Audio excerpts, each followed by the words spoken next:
இப்போது வெடி டிவியின் லஞ்ச் பிரேக் செய்திகளுடன். டொனீசியா ஜனாதிபதி தேர்தலில் அந்நாட்டின் தற்போதைய ஜனாதிபதி ஹைஸ் சையத் பெரும்பான்மை வாக்கு வித்தியாசத்தில் வெற்றி பெற்றுள்ளார். இதையடுத்து இரண்டாவது முறையாக அவர் ஆட்சி பொறுப்பேற்க உள்ளார். வடக்கு ஆப்பிரிக்க நாடான டொனீசியாவில் கடந்த ஞாயிற்றுக்கிழமை தேர்தல் நடைபெற்றது. ஜனாதிபதி தேர்தலில் வரும் 28.8% வாக்குகளை மட்டுமே பதிவாகி இருப்பது குறிப்பிடத்தக்கது.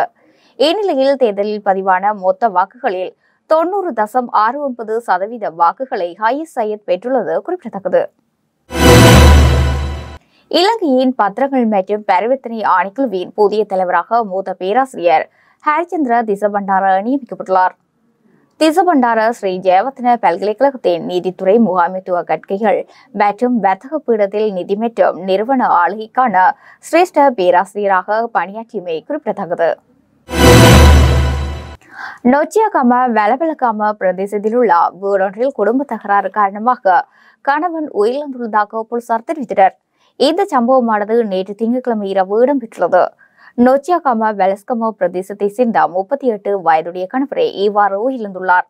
சம்பவ தொடர்பில் தெரிய வருவதாவது, சம்பவத்தன்று உயிரிழந்த கணவன் மதுபோதையில் தனது மனைவியுடன் வாக்குவாதத்தில் ஈடுபட்டுள்ளார். இதன்போது மனைவி உயிரிழந்த கணவனின் வாயை துணியால் கட்ட முயன்ற போது கணவன் மயக்கமடைந்துள்ளார். இதையடுத்து மயக்கமடைந்த கணவன் வைத்தியசாலைக்கு கொண்டு செல்லப்பட்ட பின்னர் கணவன் ஏற்கனவே உயிரிழந்து விட்டதாக வைத்தியர்கள் தெரிவித்தனர்.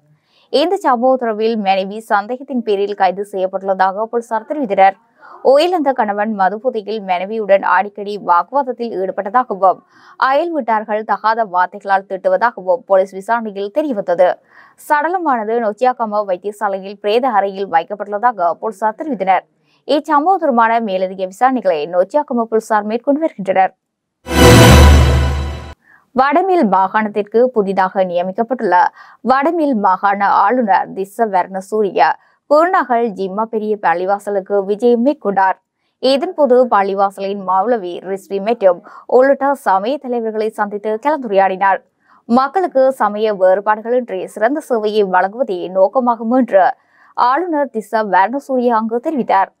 இதன்போது குருநகல் மாவட்ட செயலகத்தின் பௌத்த பிரிவு ராகம சுகந்தன ஹமி மற்றும் வடமில் மாகாண செயலாளர் இந்திக இலகுகோன் ஆகியோர் கலந்து கொண்டனர்.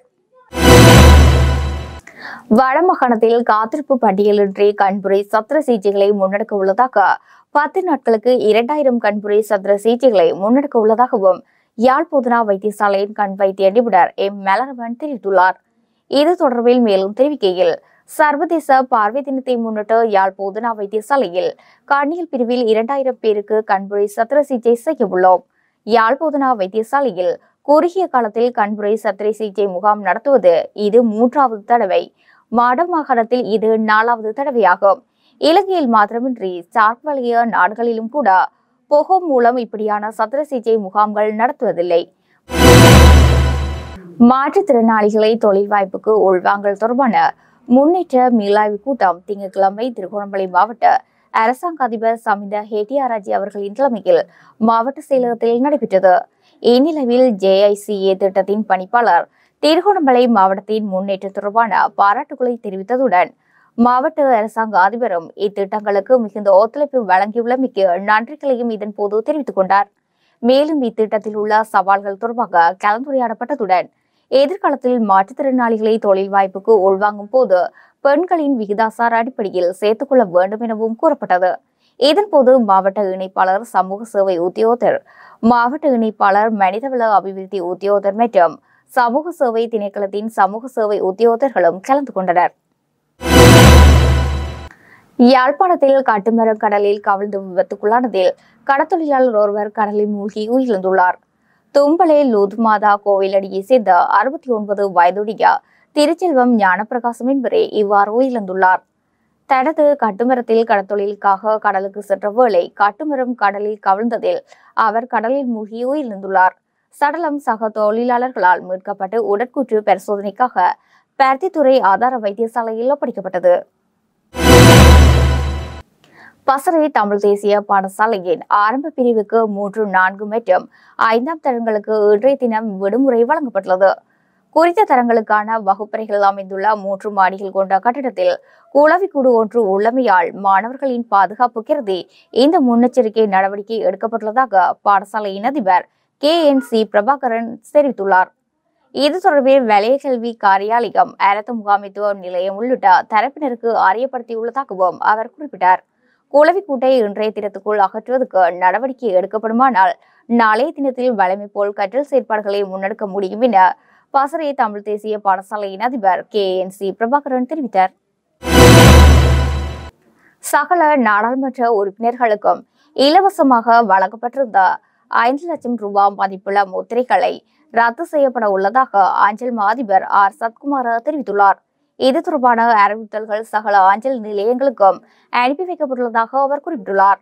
நாடாளுமன்றம் கலைக்கப்பட்டதன் பின்னர் முன்னாள் நாடாளுமன்ற உறுப்பினர்களால் அதனை பயன்படுத்துவதற்கு அனுமதி இல்லை எனவும் அவர் தெரிவித்துள்ளார். மகளிருக்கான உலகக்கிண்ண 2020 கிரிக்கெட் தொடரில் 10வது போட்டி இன்று நடைபெறவுள்ளது. குறித்த போட்டி ஆஸ்திரேலியாவில் மகளிர் மற்றும் நியூசிலாந்து மகளிர் அணிகள் மோத உள்ளன. இந்த போட்டி இன்று இரவு 7:30க்கு ஆரம்பமாக உள்ளது. கோழி தீவனத்தின் விலை குறைக்கப்படுமானால் முட்டைகளை குறைந்த விலைக்கு விற்பனை செய்ய முடியும் என அகில இலங்கை கால்நடை பண்ணையாளர்கள் சங்கத்தின் தலைவர் அஜித் குணசேகர தெரிவித்துள்ளார்.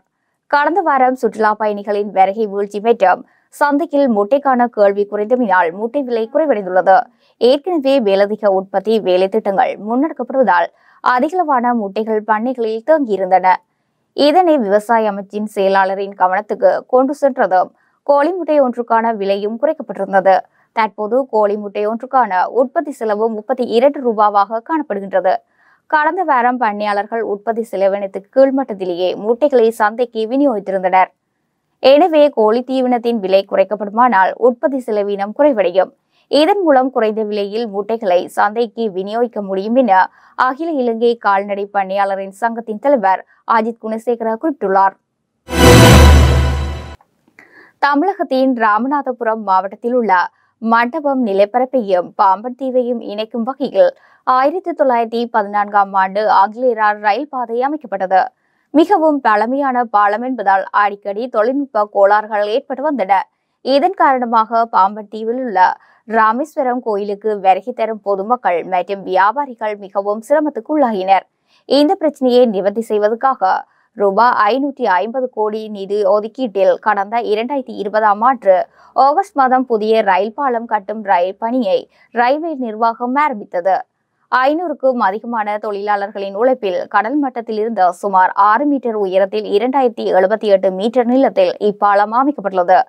அது மட்டுமின்றி ரயில் பாலத்தின் நடுவே நவீன வசதிகள் உள்ளடக்கியுள்ள தூக்கு பாலமும் அமைக்கப்பட்டுள்ளது. எதிர்வரும் நாடாளுமன்ற தேர்தலுக்கான தபால் மூல வாக்கு விண்ணப்பங்களை சமர்ப்பிப்பதற்கான கால அவகாசம் இன்று நள்ளிரவுடன் நிறைவடையுள்ளது. தபால் மூல வாக்களிப்பு விண்ணப்பங்களை ஏற்றுக்கொள்ளும் நடவடிக்கை கடந்த 1ஆம் தேதி ஆரம்பமானது. தபால் மூல வாக்களிப்பு விண்ணப்பங்களை இதுவரை சமர்ப்பிக்காத அரசு ஊழியர்களின் விண்ணப்பங்கள் அந்தந்த திணைக்கள தலைவர்களினால் சான்றளிக்கப்பட்டவை. இறுதிக்குள் அவர்களது வதிவிட மாவட்ட தேர்தல் அதிகாரியிடம் ஒப்படைக்கப்படுவதை உறுதி செய்ய வேண்டும் என தேர்தல் ஆணையாளர் நாயகம் சம்ஸ்ரீ ரத்நாயக்கா தெரிவித்துள்ளார். குருநாகலில் இடிக்கப்பட்ட வரலாற்று சிறப்புமிக்க புவனேகப்பா அரசு சபை மண்டபத்தை புனரமைக்க திட்டமிட்டுள்ளதாக தொல்பொருள் திணைக்களம் அறிவித்துள்ளது. புனரமைப்புக்கு மாநகர சபையின் அங்கீகாரம் தேவை என தொல்பொருள் பணிப்பாளர் நாயகம் பேராசிரியர் துசித மெண்டிஸ் தெரிவித்துள்ளார். புனரமைப்பு என்பது இடிக்கப்பட்ட பகுதிகளை மீண்டும் கட்டும் போது மீதமுள்ள அசல் கட்டமைப்பை பாதுகாப்பதை உள்ளடக்கும். ஜூலை மாதம் 14ஆம் தேதி 2020 அன்று குருநகல் மாநகர சபை கனரக இயந்திரங்களை பயன்படுத்தி சாலையை விரிவுபடுத்திய போது பழங்கால புவனேகப்பா அரசு அரண்மனைக்கு கணிசமான பாதிப்பை ஏற்படுத்திய தொடர்ந்து இந்த முடிவு எடுக்கப்பட்டது. பூசா உயர் பாதுகாப்பு சிறைச்சாலைக்குள் கைபேசி, சார்ஜர் மற்றும் டேட்டா கேபிளை தனது சீருடையில் மறைத்து வைத்து எடுத்துச் சென்ற சிறை காவலர் ஒருவரை போலீஸ் விசேட அதிரடிப்படையினர் கைது செய்துள்ளனர். விசேட அதிரடிப்படை பூசா சிறைச்சாலை முகாமின் அதிகாரிகளுக்கு கிடைத்த தகவலின்படி பூசா உயர் பாதுகாப்பு சிறைச்சாலையின் விசேட பிரிவின் சோதனை பகுதியில் வைத்து நேற்று இவர் கைது செய்யப்பட்டுள்ளார். இதன்போது சந்தேக நபரை சோதனையிட்ட போது அவரின் தொப்பியின் மேல் பகுதியில் துளையிட்டு அதனுள் குறித்த பொருட்கள் மறைத்து வைக்கப்பட்டிருந்தமை கண்டுபிடிக்கப்பட்டுள்ளது. நீதிமன்ற அவமதிப்பு வழக்கை எதிர்கொண்டுள்ள கலால் திணைக்கள ஆணையாளர் நாயகம் MJ குணசிறி உள்ளிட்ட பிரதிவாதிகள் குழு போன்று வெளிநாடு செல்ல தயாராகி வருவதாக தகவல் கிடைத்துள்ள நிலையில் அவர்கள் வெளிநாடு செல்வதை தடுத்து தடை உத்தரவு ஒன்றை பிறப்பிக்குமாறு கோரி உயர் நீதிமன்றத்தில் சீராக்கல் மனு ஒன்று தாக்கல் செய்யப்பட்டுள்ளது. நீட்டப்புவ பிரதேசத்தை சேர்ந்த ஒருவரினால் இந்த சீராக்கல் மனு தாக்கல் செய்யப்பட்டுள்ளதாக நீதிமன்றம் தெரிவித்துள்ளது. சட்டத்திற்கு முரணாக புதிய மதுபான அனுமதி பத்திரங்களை வழங்கக்கூடாது என உயர் நீதிமன்றம் பிறப்பித்த இடைக்கால உத்தரவை மீறி செயற்பட்டதனூடாக கலால் ஆணையாளர் நாயகம் உள்ளிட்ட பிரதிவாதிகள் நீதிமன்றத்தை அவமதித்துள்ளதாக குற்றம் சுமத்தி தாக்கல் செய்யப்பட்ட மனு தொடர்பில் இந்த மனு சீராக்கல் தாக்கல் செய்யப்பட்டுள்ளது. அரசு பாடசாலைகளில் ஆரம்பத்தர மாணவர்களுக்கான மதிய உணவு தற்காலிகமாக நிறுத்தப்பட்டுள்ளதாக வெளியான செய்தி பொய்யானது என கல்வி அமைச்சு தெரிவித்துள்ளது. பாடசாலை மதிய உணவு திட்டம் நிறுத்தப்பட்டுள்ளதாக கடந்த சில நாட்களாக பல்வேறு தகவல்கள் பரப்பப்பட்டு வருவதாக கல்வி அமைச்சின் செயலாளர் திலகா ஜெயசுந்தர தெரிவித்துள்ளார்.